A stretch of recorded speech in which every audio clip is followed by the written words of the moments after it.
Hi guys, welcome to Chess Openings, and this is part 1 of openings for White, the Italian game. Now unlike some flashy gambits, this one is the real deal, one of the oldest, soundest, and most popular openings in all of chess, played by total beginners and world champions alike. By the end of this video you'll know all the main variations. Let's learn it.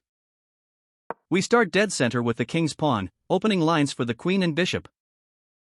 Black mirrors us, and we have the classic open game. Knight f3, developing a piece and immediately attacking that e5 pawn.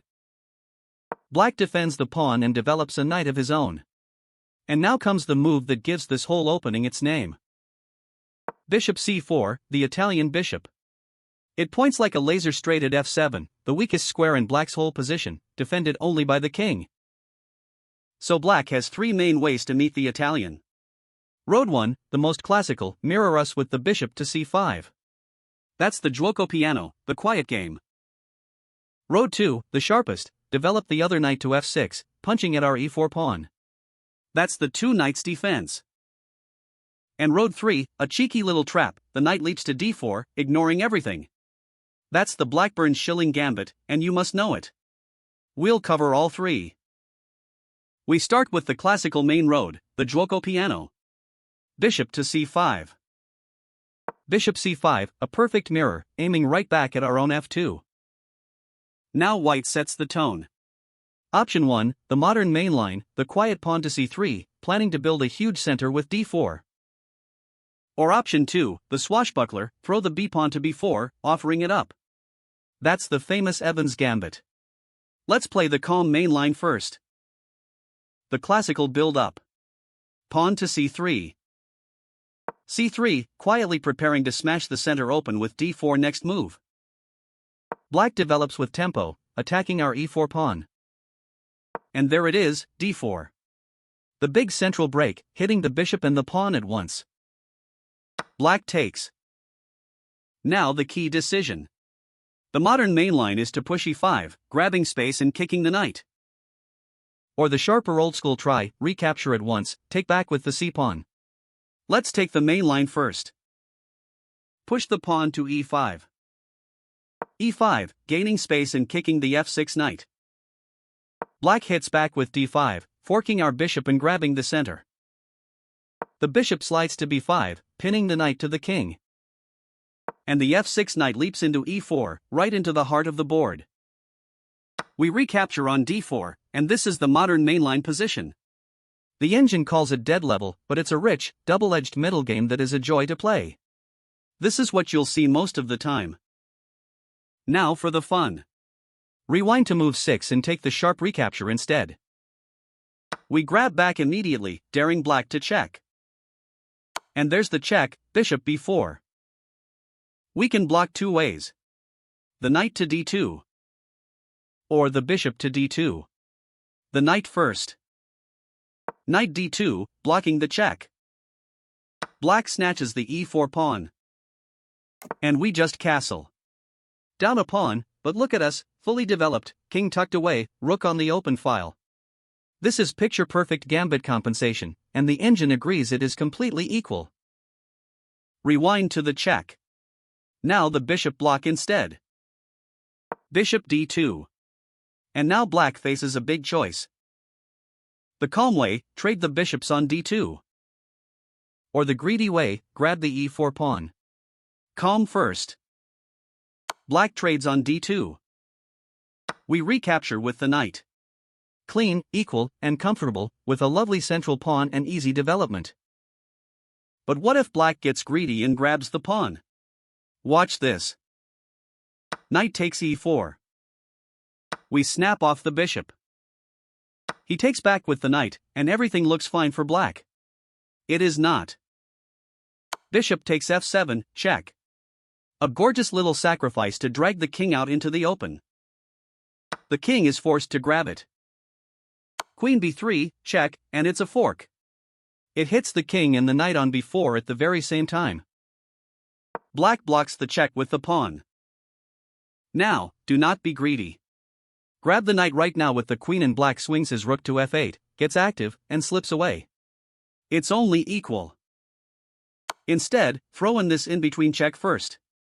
Knight to e5. The king is forced out into the open. And now you take the knight. See the difference? That knight on e5 is a monster, black's king is stranded in the center, and white is clearly on top. Just miserable to defend. Now let's rewind to move 4 and try the wild child. Both white options back on the board, and the calm c3 is done. So cross it off and grab the b-pawn instead. The Evans gambit. We hurl the b-pawn forward, offering it to chase the bishop and rip the position wide open. Black grabs it, and now we come flying in with tempo. c3, kicking the bishop and setting up the giant center push. The bishop slides back to a5, keeping the pressure on. And boom, d4. We've sacrificed a pawn, but look at this monster center and our raging lead in development. Black greedily grabs a second pawn. Now we pounce. Queen b3. Now the queen and the bishop are both blasting into f7, and there's a brutal mate threat. There is simply no comfortable way to defend it.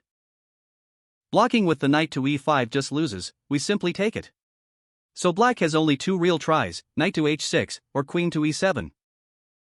Knight h6 tries to guard f7. But we just rip it off with the bishop.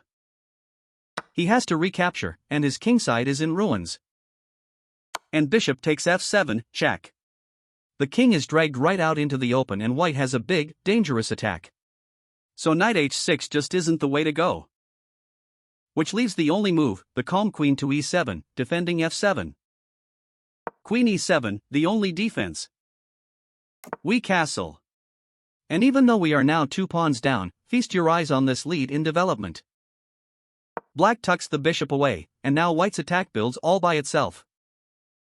Bishop a3 hits the queen with tempo, the knight jumps to d2, and both rooks swing to the center, straight down the e-file at the black king.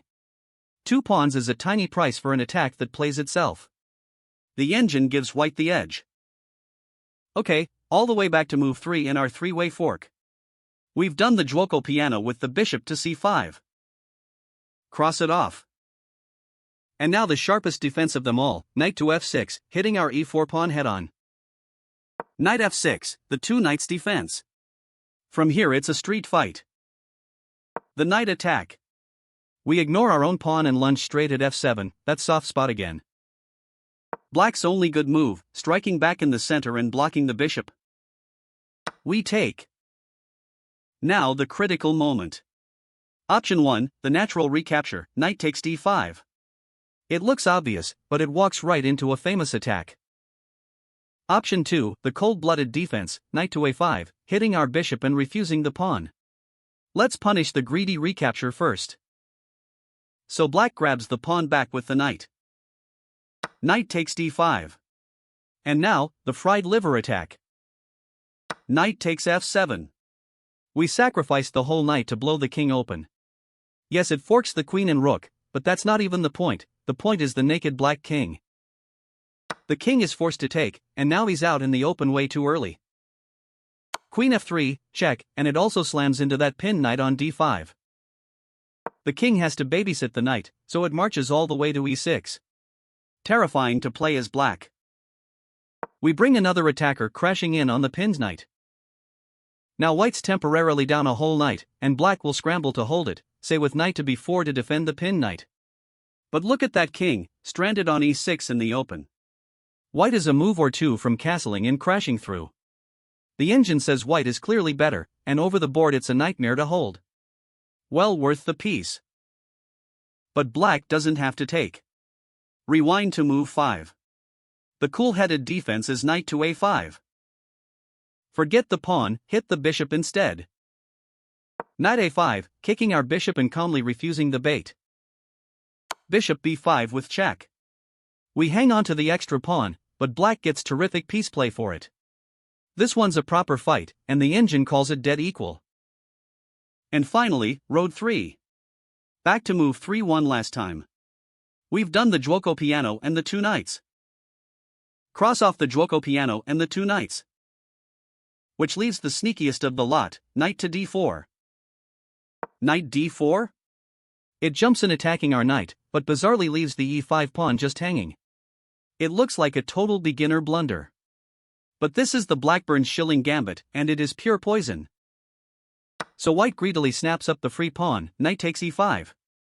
Looks like a clean extra pawn. It's a catastrophe. And here's the punch, queen g5. A brutal double attack, hitting the knight on e5 and the g2 pawn, threatening mate. Honestly, white's best now is damage control, give the piece straight back with bishop takes f7 check in castle. But white is just down material. So grabbing on e5 was simply a losing mistake. But if white gets greedy and plays knight takes f7, forking the queen and the rook, thinking he wins the material back. Black ignores the fork completely and just takes g2, hitting the rook and eyeing mate. White scrambles the rook to safety. And the queen keeps eating, takes e4, with check. White is completely busted. There are only two ways to block, and both lose. The queen to e2.